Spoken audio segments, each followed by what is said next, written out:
It's the All Birdies, No Bogeys podcast, your weekly disc golf analysis podcast right here on JomezPro. I'm your host, Brian Earhart. My co-host, Nate Perkins, is lost somewhere in New Zealand.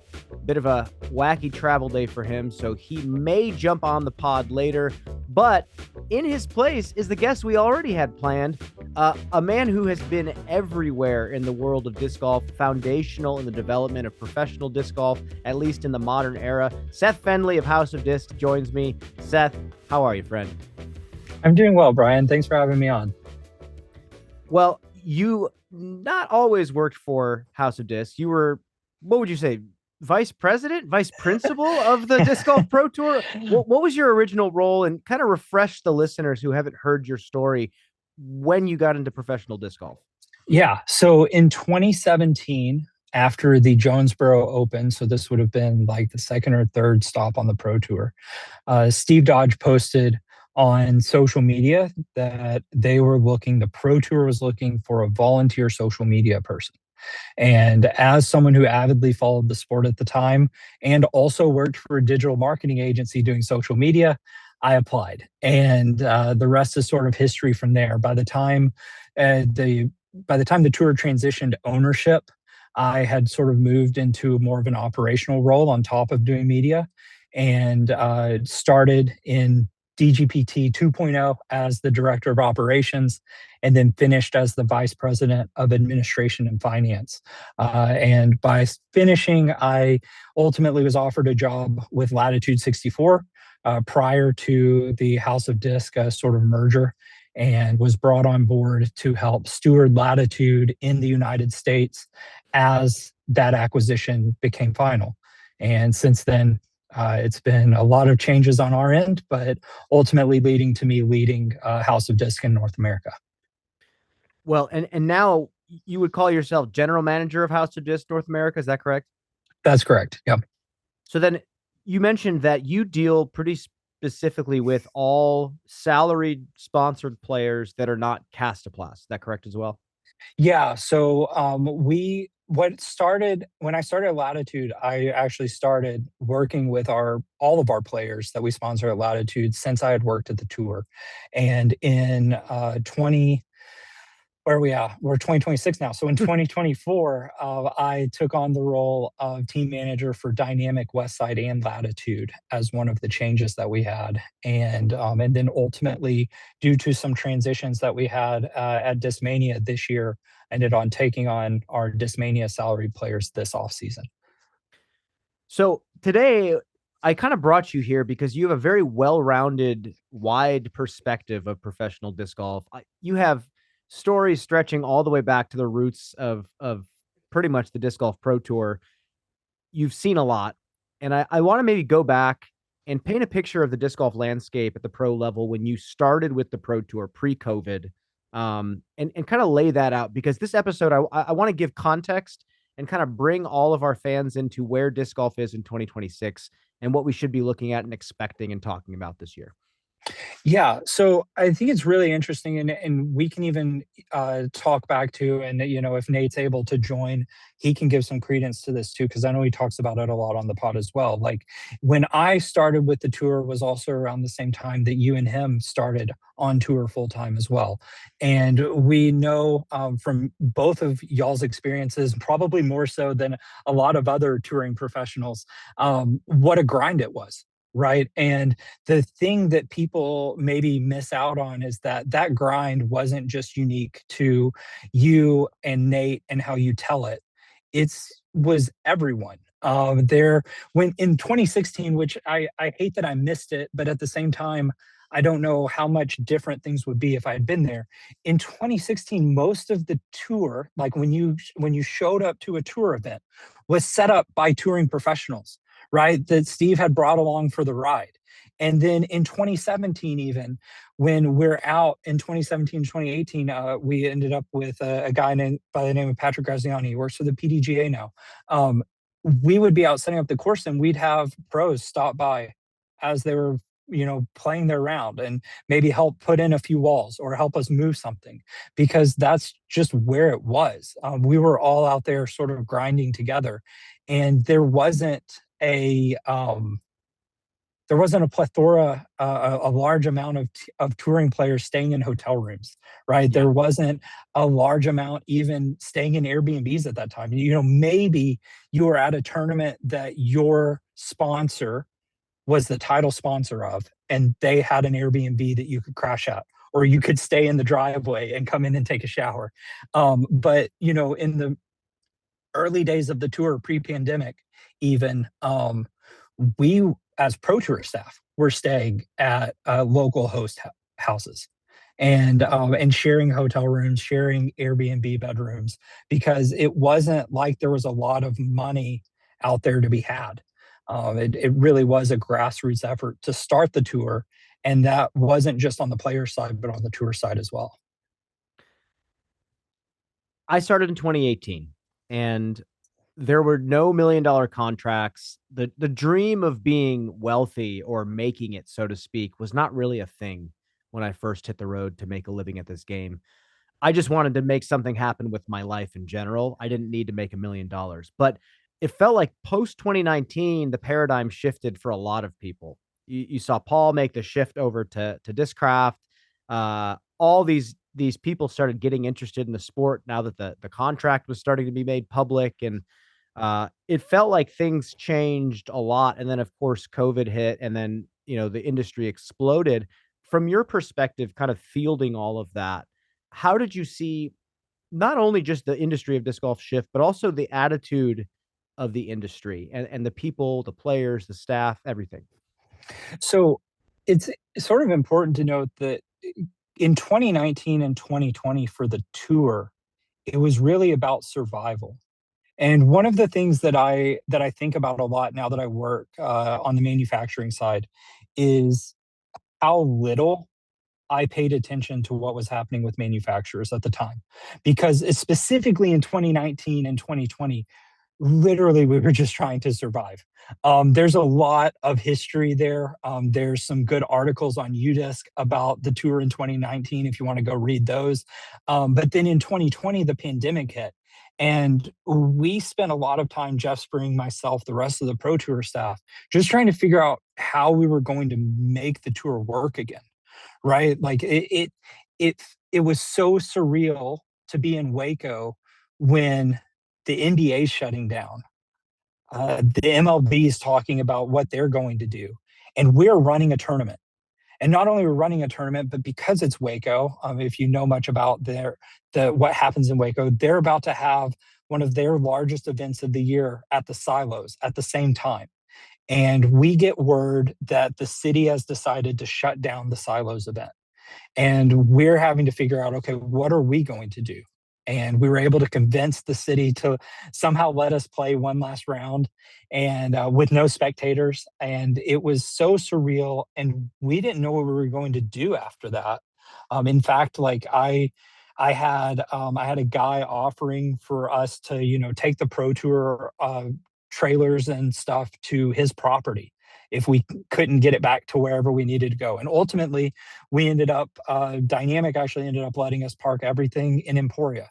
And Sam Gaddis, one of the Pro Tour guys, lived in Emporia for the entire pandemic shutdown, which was not, I think, on anyone's plans. But so navigating all of that, I wasn't really paying attention really to what was happening with the players. But what I do know is once we navigated through our pandemic protocols, so to speak, how we were going to handle, if someone got COVID, how we were going to handle spectators, etc. It then started to become this sort of expectation on the player side. It felt like that things were more professional, so things were more organized. Things we weren't. The expectation was the pro tour staff wasn't going to miss things, and when I say miss things, I mean like having the circles not be the correct length, or having a feather banner in the wrong spot, those sorts of things. And so those expectations just sort of grew over time as the pro tour also sought to professionalize itself, right? Ultimately, I think Alea Page's partner said to me at one point very early on, this was in 2018, Seth, the name is the Disc Golf Pro Tour. Like, It should probably be professional. And it's a wild thing to sort of hear and process, but at the time in 2017 and 2018, it still didn't always feel professional. And so one of the things that the Pro Tour stuff was really sort seeking to do was make things professional, and the players helped push that. Right. And then what we have on the backside of that, this thing that I didn't really become aware of until probably mid 21, 22, was just how much the manufacturers were investing in that, whether it was through sponsoring players or sponsoring tournaments and helping elevate that experience. Eventually, you left the Pro Tour and you moved on to, like, exactly like you said, Dynamic Discs and eventually all of House of Discs. And now you're very directly correlated to the signing of players, the talking with players, the managing of them. The landscape is finally starting to get back to I don't know if middle ground is the right word, but it feels like with all the announcements of players that are maybe in the mid tier, the low tier, starting to say, "Hey, I'm not touring next year." There's a lot of contracts up in the air. It feels like things are starting to thin out, maybe naturally because of ROI purposes. I want to know from you right now, what does the landscape of being a pro disc golfer in 2026 look like from a manufacturer's point of view? From a manufacturer's point of view, I think it's really easy to put players into two camps. And I think that two camps is probably too specific, right? But the two camps that you usually see a player fall into is like high level professional, who's focused on the game and is going to be consistently in the top 10. And then someone who's like a media juggernaut, who's out there pushing social media, who's out there creating content. And there doesn't seem to be, I don't want to say necessarily a middle ground, but there doesn't seem to be a lot of distinction in other areas. But the reality is, one of the things that you have to look towards, and it's really hard when you're in a sport where storylines are being built, right? And you have storylines around these players. And so you have fans of players, and those fans do create some level of ROI, but ultimately, that doesn't necessarily always build, right? Or compound year over year. And so then you have sort of the young guns. And I think that's something that gets a little bit overlooked, especially in the new tour structure, right? In the new tour structure, it's all about earning your tour card and being able to get that entry into events. And so from a sponsorship standpoint, we're looking at sort of top tier, who made the tour championship and where do they fall. And then we look at, okay, who was out there on tour full time and how did they, promote a brand? How did they represent the brand on the course, right? Either through performance or just through how they carried themselves. And then ultimately, who's the next up and comer, right? Because if you're only focused on the people who've been on the team for a very long time, eventually they age out, or they go and do other things. But also, if you only focus on the up and comers, there's a lot of variability in, are they going to make it onto the tour, right? Are they going to get a tour card? But also, how are they going to perform? So I think that's probably sort of the three tiers of how we're looking at players as we go into 2026. It felt like for a bit of time that if you finished well, you were going to get a good sponsorship. Some company was going to take a chance on you and pay you some money. And even in 2021, when I stopped playing, right at kind of the peak of everything going into 22, I was on the elite team with Discraft, still didn't have a salary. And a lot of players were in the same boat at that time. Having a salary was still not a commonplace, but it felt like the following years, a lot of players started getting paid a lot of money just because they started finishing well. And maybe want to ask you from your perspective, did you guys have a lot of players like that on your roster that eventually you realized weren't worth the money you were paying them just because they were playing well? Like how important is performance? Yeah, so performance is important, but ultimately there's other factors that can outweigh performance at times. right? And I think that the thing that's hard is finding that line between where performance ends and other things pick up. And it's one of the easiest things to do for a manufacturer who's tracking it right is to look at the sales that a player generates, right, or even the impressions that a player generates, both in their performance but also through the content they create. And I think that there's definitely been a lot of looking at, where that lands, right? As far as like, is performance actually paying off? But a lot of it really stems too from does do those players sort of align with where the brand is going, or with what we're wanting to accomplish as the brand, or do we already have overlap between two players? Those sorts of things, because ultimately, there's really two things that I've seen over the past 2 years. One is that there's more players on the market than there are spots available, which makes it a little bit easier for a manufacturer to acquire someone. But also, the salaries are coming down, and I think that the thing that is difficult is helping helping, if that's the right way to put it, helping players understand where the industry's at, right? Because some players are locked into multi-year contracts and they're not seeing the same changes, and other players are maybe have not as good performance, but they're doing other things that benefit the manufacturer, and the manufacturer sees value in that.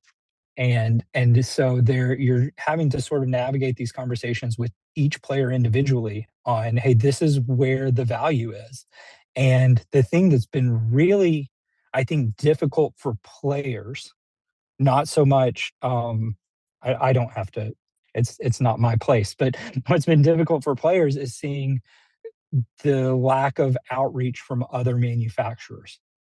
Right. I like in over the past 2 seasons, it's become pretty clear that most of the manufacturers are sort of sticking with who they have, and they're being very targeted on any sort of acquisitions that they're making. And that makes it really hard for a player who is looking to probably try to increase their salary because of performance or because of impressions.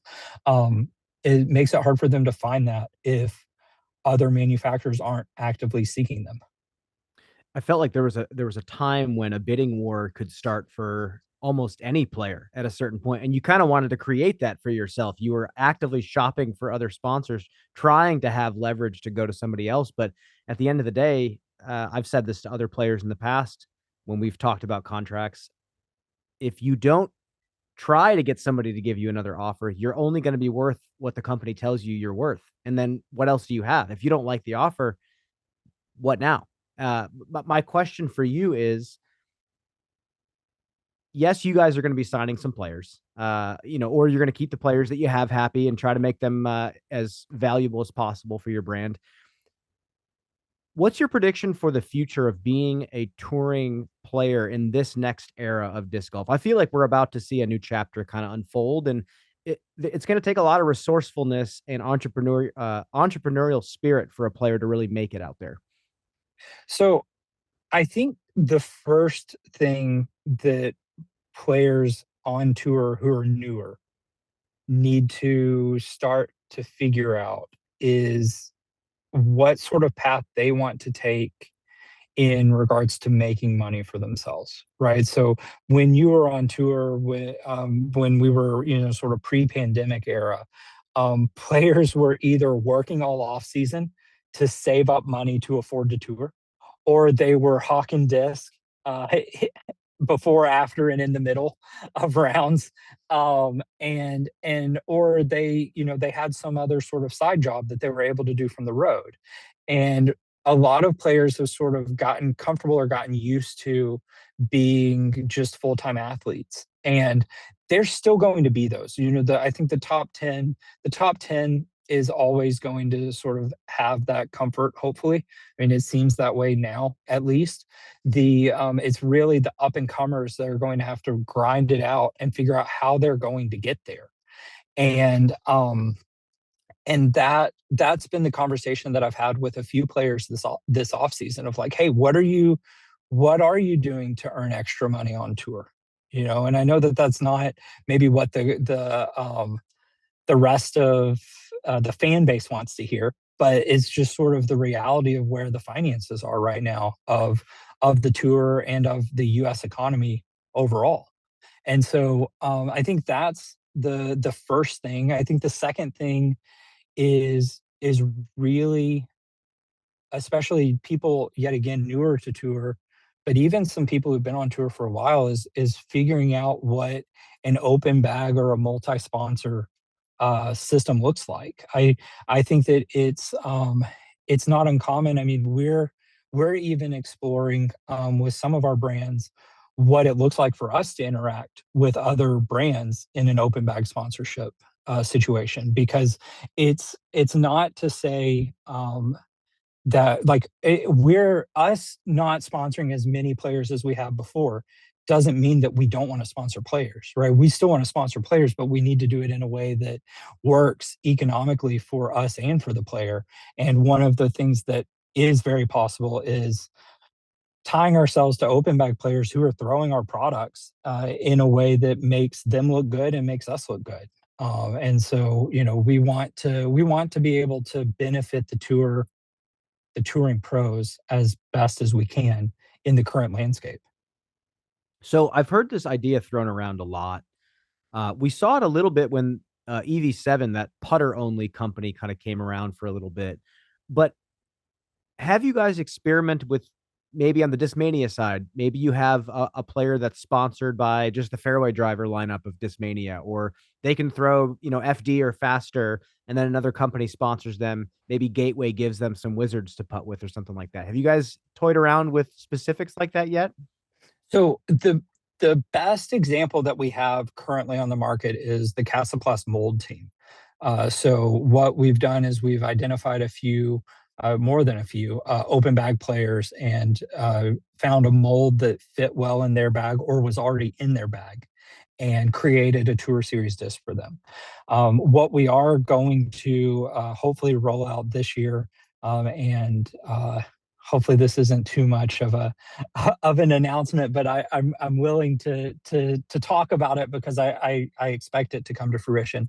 Is with our launch of the Premier line in the new Q Series plastic at Discmania, looking at sponsoring some open bag players in regards to launching that line, Mm. because we believe so much in it, and we know that if there are players that are bagging it, it's because they believe in it as well. And we think that that's probably one of the most powerful tools for us to both support an open bag player, but also help show the rest of the industry that the technology is real. The what we're doing behind the scenes to make that work is actually paying off, because open bag players are throwing it.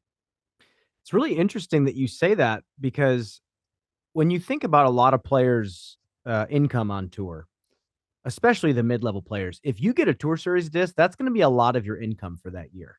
And when you remove the need to go full bag, a lot of things open up. And I think we're going to see some more content creation from some of these players. I think going open bag and having multiple, Tour Series discs across the manufacturer lineup is not a bad idea. Um, do you have any players already that you're signing to these types of deals? I mean, might as well ask, right? Not anyone that we have lined up yet, but we've definitely started conversations with quite a few players, and I'm looking to sort of get the details of that honed in. I think also it's something that we maybe skipped over, or maybe you were planning on talking about a little bit later, is just sort of where we're at right now in the sponsorship cycle, right? We have quite a few players that still are not signed, and open about it, right? In regards to not having a sponsorship net yet set up for next year. And so I think that there's more shaking out in this off season than maybe we've seen in previous Januaries. So then I want to talk. I guess we can talk about this now. Kristen openly said she's going to do some commentary next year. I cannot wait for that. Uh, Was that her idea?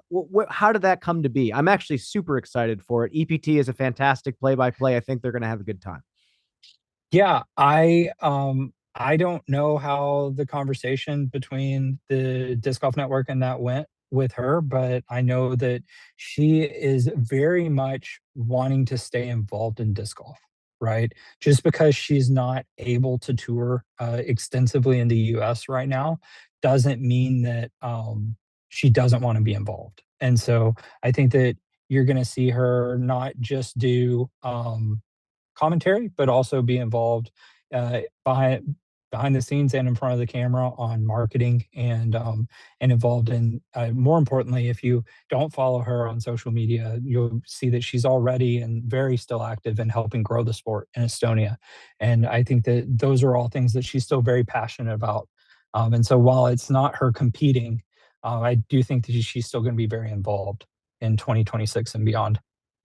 Great to hear. I just wanted to get that little snippet from you because I saw it. I saw the post. I was super excited about it. I wish I was there in the booth with her. I think we would have had a good time as well. But I want to quickly move on and kind of get back to the conversation of 2026 and what it means to be a touring professional player in this landscape. The $1 million contracts are gone. Is it safe to say that they're gone for the foreseeable future? I unless MVP or Discraft has something up their sleeves that I'm not aware of, I think so. I mean, I it seems like we've found a very sustainable path forward in regards to contracts for for the top 10 players, and we're now sort of figuring out what that path looks like for the players who fall below that. And I know that that is maybe a weird thing to say, but I think that the if you look at who all's in the top 10 right now, most of them are under multi-year contracts. Some of them signed sooner rather than later. So they're probably in a better spot for the manufacturer that they uh, work for.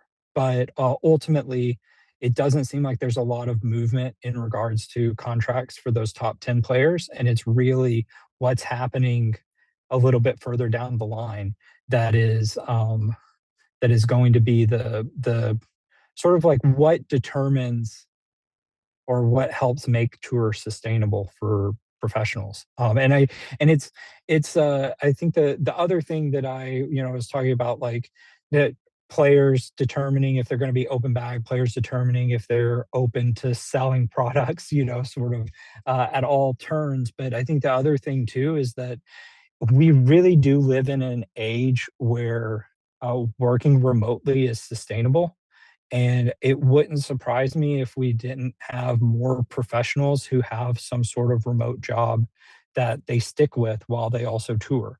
And I know that, yet again, I know these are all things that the fans probably don't want to hear, but it's just sort of the reality of where the sport is right now. And as I was preparing for this interview today, one of the things I was thinking about is there's a lot of other niche sports that you can sort of draw analogies to of how they've navigated these times and or times similar to this. And one of the ones that I keep sort of drawing back to is skateboarding.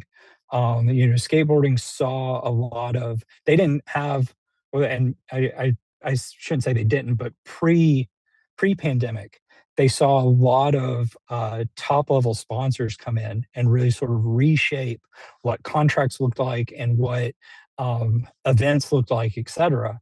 And as that money sort of came and went, they had to do the same thing, right? Local shops had to figure out how they were going to support themselves. The professionals out skateboarding had to figure out how they were going to pivot and generate revenue.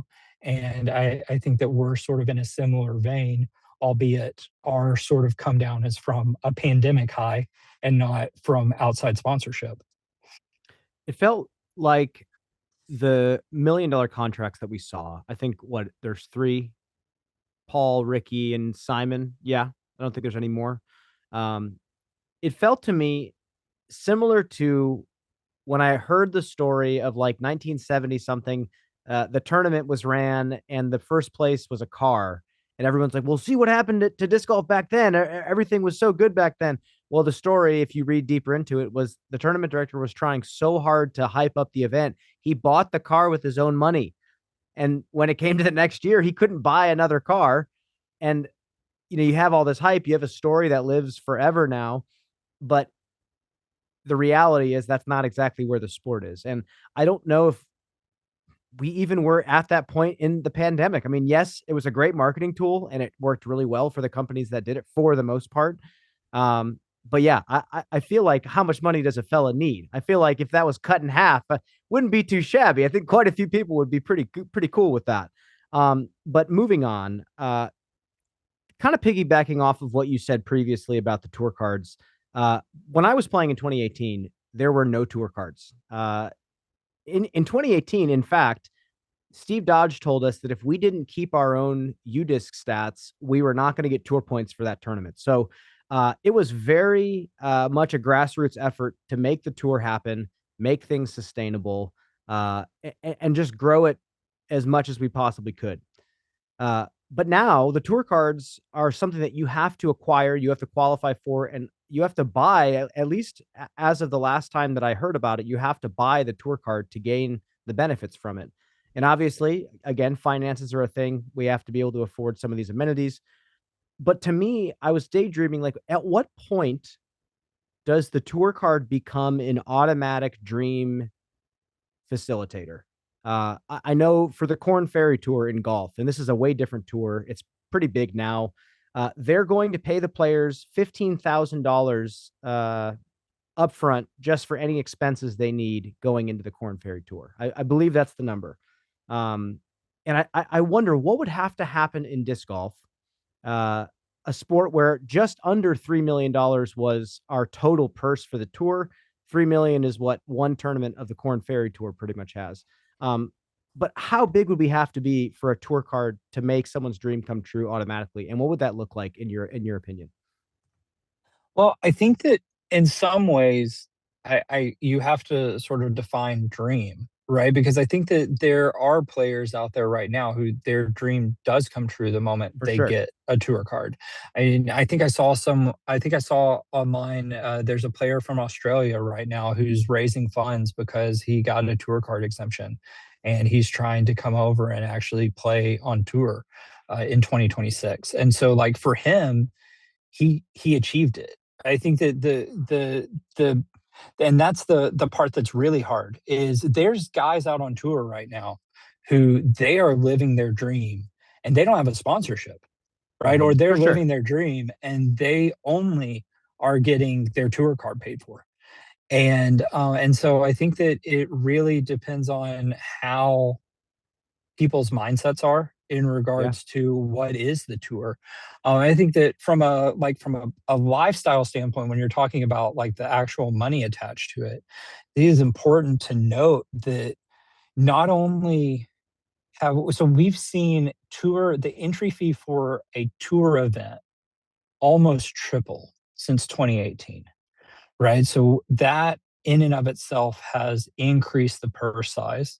But beyond that, part of what drove that is previously sponsors, and I say previously, but early on, sponsors paid for entry fees. Well, if sponsors were going to pay for entry fees, that was one way for the tour to ensure that the players had a bigger purse and that payouts grew was if the entry fees grew. And so now we're seeing what sponsors used to be able to budget $4,000 for entry fees for a touring player, and now they have to budget 8,500, and that's a double increase. You've doubled the price of entry, and that's happened just in 3 years. 4 years, and that alone sort of changes a perspective.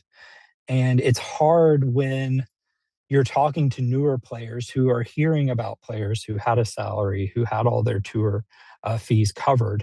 And now you're telling them, hey, I can probably cover your tour card. Well, where's the salary? Like, I can't do this without a salary. Well, the tour fees have gone up. They've doubled since 3 years ago. So it's I think that it's a bit of a matter of perspective. So what I'm getting at is, say somebody, whatever qualifying series to get to this hypothetical tour card, this golden ticket, for example, whatever tour leads you to this point, someone that maybe came from almost nothing, works their way, and just so happens to get the tour card going into the next year. The problem with Disc Golf Pro Tour, I mean, it's not a problem with the tour, but it's the problem with where disc golf is now. Um, you can't just do that. You can't just say, "Oh, I got my tour card. I can automatically go on tour." There's so many upfront funds and fees that you have to pay in order to make it happen. So my daydream, and like I've been trying to crunch some numbers actually to figure out, if you make it to where a tour card pays all your entry fees, you get free entry into these tournaments. I know it's not realistic, but if that happened, and then also there was some sort of like upfront stipend, like, hey, congratulations, here's like gas for the first half of the year or something like that. At what point would that be a reality? And maybe we'd have to cut down the tour cards to maybe, top 20 players in the world get something like that. But yeah, it's just something I've thought about. So yeah, I guess in that mindset, you're really looking at, I guess, two different levels because your top 10 players are already getting mostly enough to Yeah, be able true. to not need that. And so you're really trying to look at your 11 through your 11 through 32 or whatever number you want to go to. And I think that there, in looking at sort of where things are at, I would put that number in between 5 and 10,000 would be like more than enough for, or I shouldn't say more than enough because that makes it sound like that's really a pittance in today's, but that would be compared to what people are getting right now. That would be sort of the number that would make players feel like, okay, maybe, maybe this is something.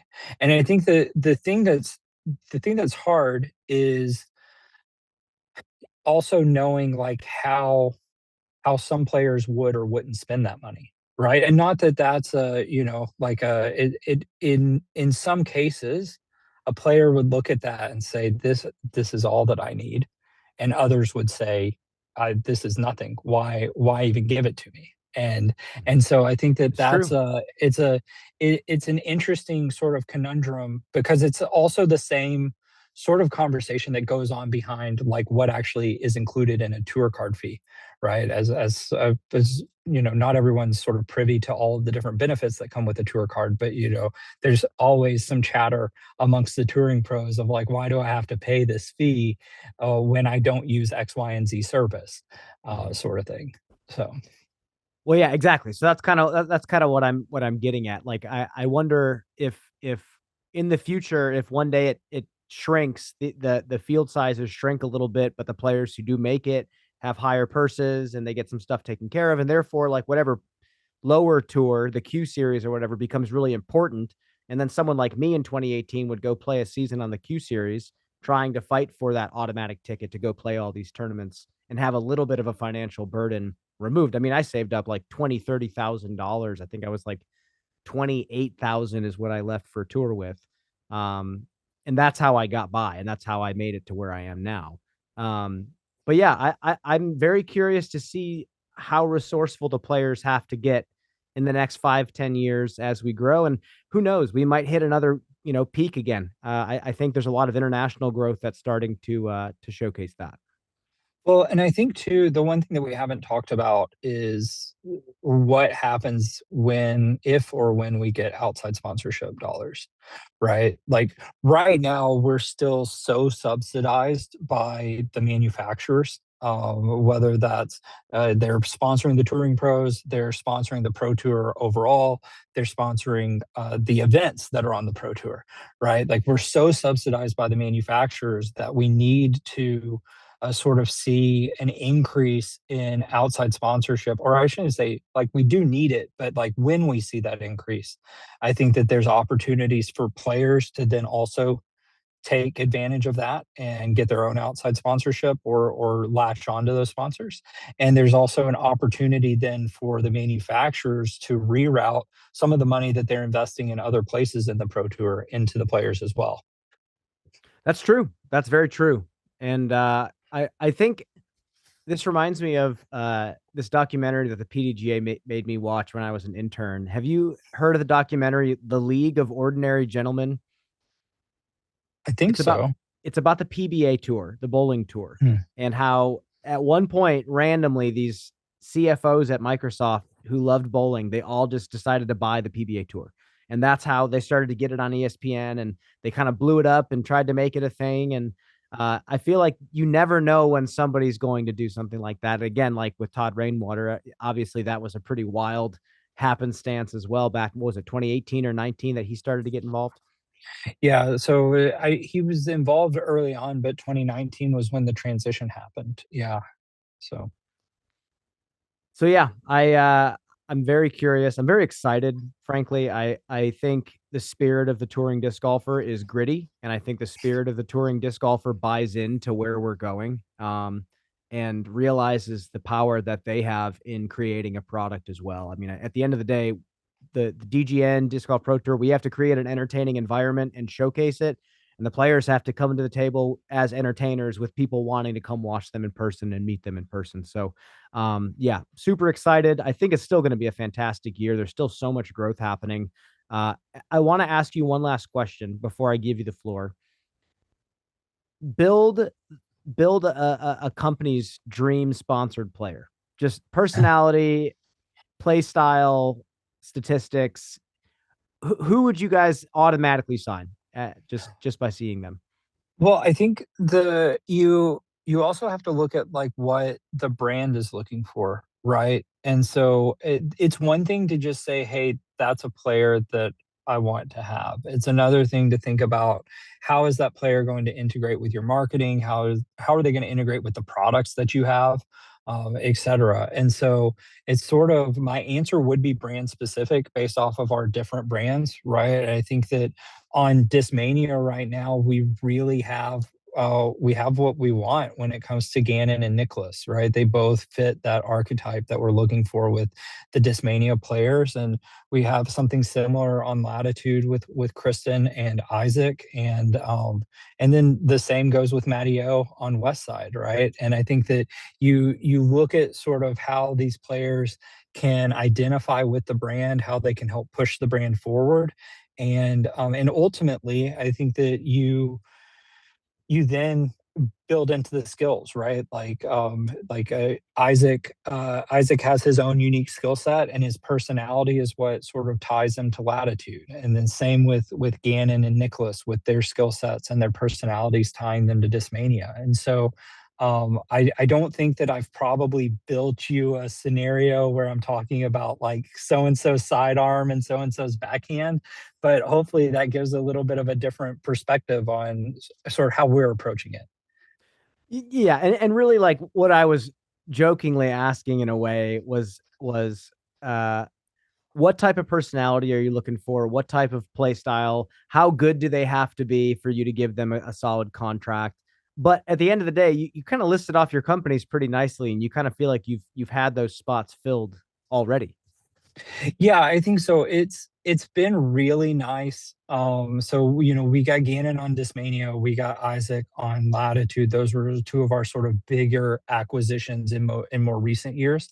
But that's made it to where we've been able to be so much more selective when it comes to adding additional players to our team or different teams. And it was is really interesting this off season in regards to like talking with some players about like, hey, we can't is switching within House of Disc an option, or like a player from outside of House of Disc, hey, who should I talk to about X and Y brand? And being able to sort of help navigate that all in one place is a little bit of a different environment in itself, right? But it's also an opportunity for us to talk with our players about why we see the value in them on being on a specific team, and how we can both work together to help build their brand to be better because of the brand they're aligned with, and how they help our brand be better because they're aligned with it.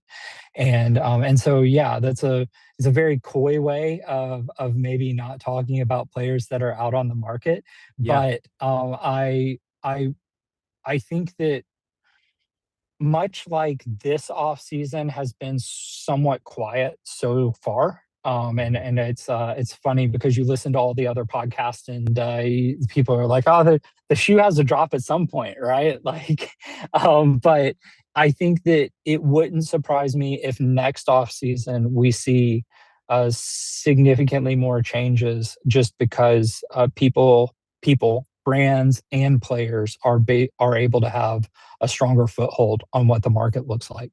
And I think it's sort of a slow market this year, but I think it's going to lead to a better market next year.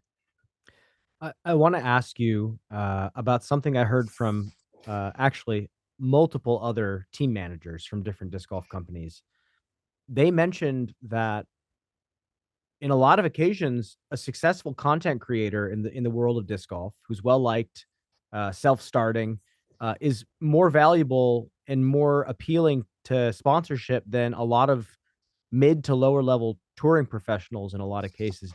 What do you think about that? And how situational is that? It, I don't know. Situational is an interesting way to ask it, because I think that there's if a content creator has the right type of following and they're putting in the effort to create content, it's almost a given at this point. I think that it does definitely depend on the amount of viewership that they get, right? Like I there's sort of three things that I look at when it comes to a content creator. The first is the quality of the content, right? Like it has to be and when you say quality, it doesn't mean that it has to be like shot on the nicest camera, but there has to be substance there. The second is longevity. It's really easy, like really easy. I'm sitting in my car doing this interview. It's really easy to turn on a camera and create content these days. I want to work, or we want to work with someone who's been doing it for a little bit, just because we know that that means they're still going to show up tomorrow to do it. And then the third is how they tie to the brand, right? Like I think that there's certain content creators that are better suited for specific brands, and so those are the things that we look at. But I would tend to agree. I think that the thing that's really hard, and I'll use a person because I think that one, he can benefit from it, from being talked about, but two, because I've worked with him before. But I think that, like, we sponsored when I first started at Latitude, Connor O'Reilly was on our team, and that was because he had won a tournament and was out on tour. But now you look at how he's shifting and he's really putting the effort into content creation. And I think that if he builds that following and continues to grind out on the content creator side of things, he may end up with a contract that is just as good, if not better, than what he had as a player, because of the time he's invested into content creation. And I think the thing that has been really interesting, though, to talk to players about is I was talking with one player in particular. This was 2 years ago, and he said, Seth, you're the first team manager to talk to me as if I'm valued both for my content creation and my play. He said, I talked with one manufacturer, they only cared about my content creation. I talked with another manufacturer, they only cared about my performance. And I think that there's sort of two different audiences that I'm speaking to here, right? I'm speaking to the people who are just content creators and what that looks like, right? You need to have some skin in the game. You need to be doing it for a while, and you need to understand that it's not just going to happen overnight. But then for the touring professionals, there is some level, like, if you get to a point to where the content is the bigger part, you have to figure out how you navigate the performance side of that, because ultimately a manufacturer is probably going to ask you to decide, right? Or tell you that your incentives are going to be more based on your content creation than your performance, and that might not sit well with you. And so how are you going to navigate that? uh, Last question I have for you. When it comes to disc sales, have you noticed a trend in what gets a player to sell discs? Is it winning? Is it media presence? Is it both? What have you noticed? That's a great question to ask, because I think that um, there's definitely a level that performance brings that it really can't be matched, in regards to like what you see with a Gannon or a Kristen or an Isaac.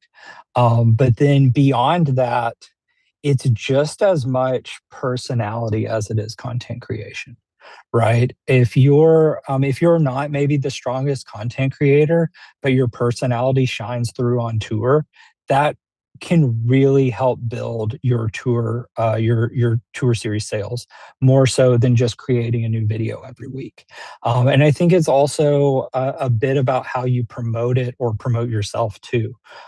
So it's definitely performance still right now seems to be king in regards to disc sales, but personality tied with content creation is probably the second level there. Well, you heard the man, folks. Got to be a bit of an entertainer as well if you want to make it out there in 2026. That is what it's going to take if you want to get to the top. But you know what, Seth? I want to ask you, take the floor. Anything else you want the people to know going into 2026? I think that the sky is not falling, right? Like that's the I thing agree.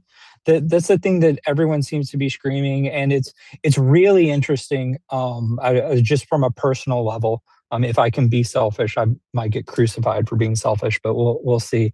Um, Cool. Brian, I've known you for years now, right? And to see how people sort of have responded to our group of brands and sort of what they think is successful or isn't successful. At the end of the day, the industry itself has had to shift. And our shifts have been a little bit more pronounced because we also were bringing a group of brands together at the same time. And that wasn't always done the most successful way, right? I definitely, if I had been in charge the whole time, would not have done it the way that it was done. But hindsight is 2020. But I think that ultimately there is an upside out there, and there's still a lot of positivity around disc golf. I'm doing this interview from my car because I was having lunch with someone in the industry right before this interview, and we're one of the things we were talking about is there's more courses in the ground today than there ever have been. And that's going to be true about tomorrow, and it's going to be true about the next day. And so, as long as courses keep going in the ground, the sport is still growing in one way or another. And the thing that's really fun to look at is the growth in Europe. I've been saying it on podcasts now for 3 years, which feels really wild as an American, but the growth in Europe just gives me so much hope for what disc golf can become. Because ultimately, for disc golf to be bigger than what it is right now, it has to be more global. And so I think that that's a really fun, positive thing to see. And I think it's even more important to remember, as much as we want to talk about the professional side of the game, as much as this podcast exists for that, as much as yours and Nate's careers exist for it, the professional side of the game is such a small part of disc golf.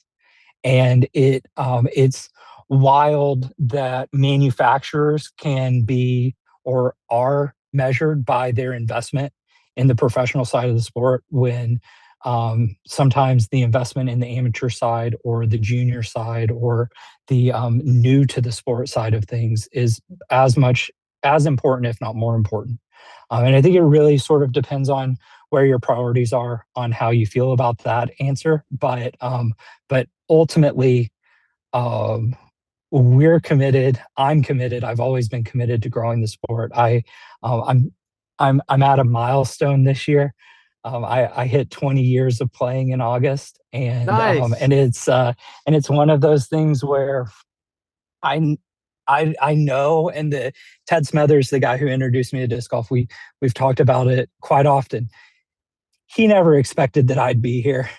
He was just taking some kid out to a disc golf course because he wanted to help grow the sport, and so to be able to be where we are today. No one, I don't want to say no one, but there were not a lot of people even 10 years ago who thought that the sport would be where it is today. And so for it to take some steps back post pandemic, the biggest thing that we can look forward to is knowing that we've got a foothold to keep growing as we move forward. I agree. I still feel loaded with optimism, and I'm not like in all the rooms and all the higher up conversations. So it's not like I'm giving you guys this really refined perspective, but I feel the same way. And I always say, I know how the game makes me feel, and it always has. For me, it's 22 years for myself. Other people feel the same way, and it's a special thing. And I think at the end of the day, as long as we continue to carry the torch in a responsible way and we do the best we can to showcase the sport on a higher and higher level, we're going to be fine. And my goal when it comes to growing the game, sometimes you get existential, like why do we have to keep growing this sport?